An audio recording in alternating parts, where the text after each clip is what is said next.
Genesis chapter 42. When Jacob heard that grain was available in Egypt, he said to his sons, "Why are you standing around looking at one another? I have heard there is grain in Egypt. Go down there and buy enough grain to keep us alive, otherwise we'll die." So Joseph's 10 older brothers went down to Egypt to buy grain. But Jacob wouldn't let Joseph's younger brother Benjamin go with them, for fear some harm might come to him. So Jacob's sons arrived in Egypt along with others to buy food, for the famine was in Canaan as well. Since Joseph was governor of all Egypt and in charge of selling grain to all the people, it was to him that his brothers came. When they arrived, they bowed before him with their faces to the ground. Joseph recognized his brothers instantly, but he pretended to be a stranger and spoke harshly to them. "Where are you from?" he demanded. "From the land of Canaan," they replied. "We have come to buy food." Although Joseph recognized his brothers, they didn't recognize him, and he remembered the dreams he'd had about them many years before. He said to them, "You are spies. You have come to see how vulnerable our land has become." "No, my lord," they exclaimed. "Your servants have simply come to buy food. We are all brothers, members of the same family. We are honest men, sir. We are not spies." "Yes, you are," Joseph insisted.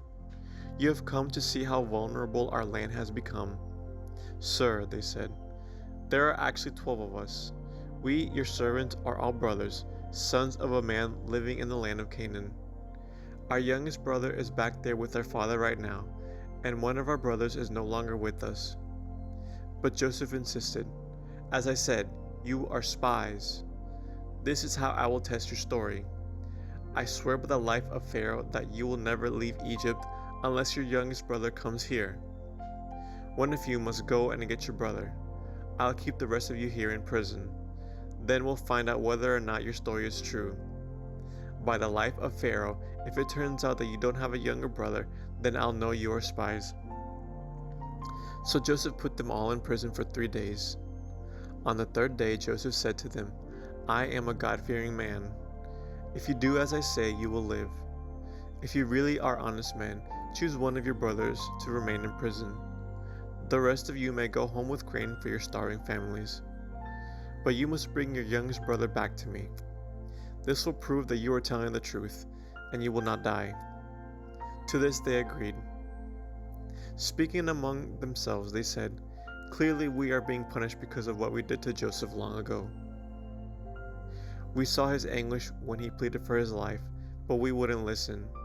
That's why we're in this trouble." "Didn't I tell you not to sin against the boy?" Reuben asked. "But you wouldn't listen, and now we have to answer for his blood." Of course, they didn't know that Joseph understood them, for he had been speaking to them through an interpreter. Now he turned away from them and began to weep. When he regained his composure, he spoke to them again. Then he chose Simeon from among them and had him tied up right before their eyes. Joseph then ordered his servants to fill the men's sacks with grain, but he also gave secret instructions to return each brother's payment at the top of his sack. He also gave them supplies for their journey home. So the brothers loaded their donkeys with the grain and headed for home. But when they stopped for the night and one of them opened his sack to get grain for his donkey, he found his money in the top of his sack. "Look," he exclaimed to his brothers, "my money has been returned. It's here in my sack." Then their hearts sank. Trembling, they said to each other, "What has God done to us?" When the brothers came to their father Jacob in the land of Canaan, they told him everything that had happened to them. "The man who was governor of the land spoke very harshly to us," they told him. "He accused us of being spies scouting the land. But we said, 'We are honest men, not spies. We are 12 brothers, sons of one father. One brother is no longer with us, and the youngest is at home with our father in the land of Canaan.' Then the man who was governor of the land told us, 'This is how I will find out if you are honest men. Leave one of your brothers here with me, and take grain for your starving families and go on home. But you must bring your youngest brother back to me. Then I will know you are honest men and not spies. Then I will give you back your brother, and you may trade freely in the land.' As they emptied out their sacks, There in each man's sack was the bag of money he had paid for the grain. The brothers and their father were terrified when they saw the bags of money. Jacob exclaimed, "You are robbing me of my children. Joseph is gone. Simeon is gone. And now you want to take Benjamin too. Everything is going against me." Then Reuben said to his father, "You may kill my 2 sons if I don't bring Benjamin back to you. I'll be responsible for him, and I promise to bring him back." But Jacob replied, "My son will not go down with you. His brother Joseph is dead, and he is all I have left. If anything should happen to him on your journey, you would send this grieving, white-haired man to his grave."